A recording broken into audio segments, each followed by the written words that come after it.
पहुंचला पारला राजवंशीय अमलर train engine. Gajapati जिला सदर महकुमा पारला खेमुंडी आसी पहुंची पारला खेमुंडी राजवंशीय पुरातन कीर्ति। लोकों यातायात पारला राजवंशीय जो रेल सेवा आरंभ करते प्रायतः अखंड भारत वर्ष में किसी हाथगणती स्थान ही रेल सेवा रही। तेज से समय प्रथम करी जो इंजिन रेल सेवा जोगाई आसूला ताहा नारगोज रे चलप्रचल करुला।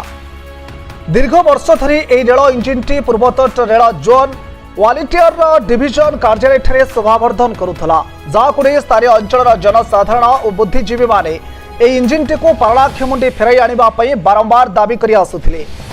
ए दाबी को यथार्थ बोली रेल मंत्रालय हृदबोध करने सह फेराइबा प्रतिश्रुति देइथिला, जहाँकि एक स्वतंत्र ट्रेन जोगे उक्त इंजिनटी को शनिवार विलंबित राति उक्त ऐतिह्य वार्ता बहन करुथिबा पारला राजवंश ट्रेनटी को पारला खेमुंडी पहुंचाई, जहां नहीं समग्र गजपति जिले में खुशीर लहरी खेली जाइछि। सूचना अनुसार यह बाष्पीय इंजिनटी 1899 गजपति महाराजा गौरचंद्र गजपति नारायण देव समय 7 लाख टंका विनियोग रे तैयारी होइथला। यह इंजिनटी स्टेशन सामने सबुबले प्रदर्शित निमंते रही स्टेशन शोभा को बढ़ाइबा सह पुराना इतिहास को मन पकाइब बोली मत प्रकाश पाइछि। प्रशांत कुमार प्रधान एडवोकेट। देखो आमर ऐतिह्य गजपति महाराजा जो अवदान लोकंर सेवार जो नियोजित करते जिनसा एठू नहीं वैजाग पुरी स्टेशन गुड़ाक शोभा पाला, जोटा कि आज पारला स्टेशन निजर पारलार हृत गौरव आज फेरी। तेणुक आज पारलावासी मन में बहुत उत्साह और उन्मादना भरी पड़े। आम आमर सहरवासी आपण मान द्वारा रेल मंत्री अश्विनी वैष्णव एवं रेलवे विभाग कर्तृपक्ष को आम धन्यवाद जनाऊँ। साधुवाद जो आज पारलार इतिहास फेरी पाई।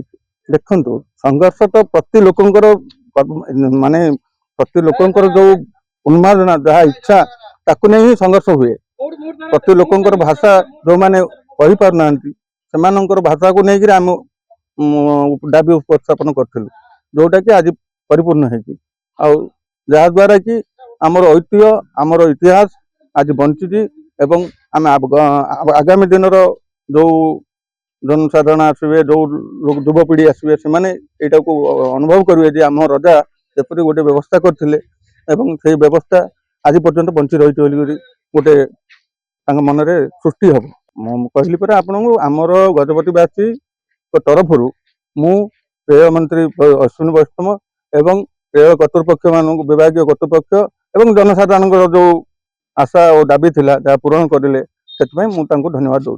शोभावर्धन करवा आप भल से कहते शोभावर्धन कर इतिहासटा सबुदिन बंची रहा। केंद्र सरकार गोटे स्वागत योग्य पदक्षेप निश्चय, कहीं भारत रे समग्र भारत वर्ष रे कौन सी जमींदारी राज्यर राजा गोटे रेलपथर मालिक हेबा एवं रेलगाड़ी चलाचल करिया पारला खेमुंडी ही प्रथम।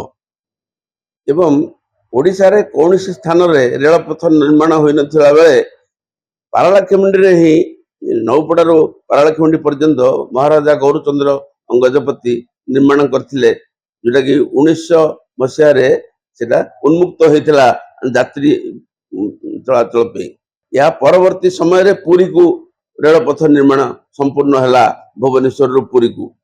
एवं राजा कौन सी ओडिशार द्वितीय व्यक्ति होती मयूरभंज महाराजा जे कि राज्य रे गोटे रेलपथ निर्माण करते 1905 रे पारला खेमुंडी पर। एवं सौभाग्यर कथा जे से जो रेल गाड़ी चली तार गोटे इंजिन परवर्ती काल रे बीएनआर होटल रे संरक्षित कर पुरी रे केंद्र सरकार निर्देश अनुसार।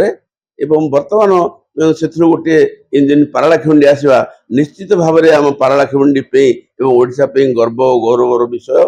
यह पारला खेमुंडी प्राचीन स्मृति एवं महाराजा गौरव को जागृत करके रखिब चिरकाल पर्यंत। पारला खेमुंडी ऐतिह्य रेल स्टेशन गोटे केंद्र सरकार कले एति यथेष्ट नुह पारला खेमुंडी तार आहरी अधिक उन्नतीकरण होगा दरकार। ये गोटे संपूर्ण म्यूजियम रेलवे रहा दरकार।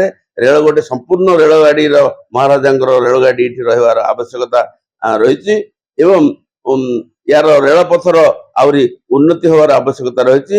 ଅଧିକରୁ ଅଧିକ ଏକ୍ସପ୍ରେସ ଗାଡି ଏବଂ ଅନ୍ୟାନ୍ୟ ରେଳଗାଡି ପଡ଼ିବାର ଆବଶ୍ୟକତା ମଧ୍ୟ ଆମେ ଅନୁଭବ କରୁଛୁ। ଭୁବନେଶ୍ୱର ଦିଗରେ ଏବଂ ବିଶାଖାପଟ୍ଟନମ ଦିଗରେ ଅନ୍ତତଃ ଦୁଇଟି ରେଳଗାଡି ତୁରନ୍ତ ବ୍ୟବସ୍ଥା ହେବା ଆମେ ଦାବି କରୁଛୁ।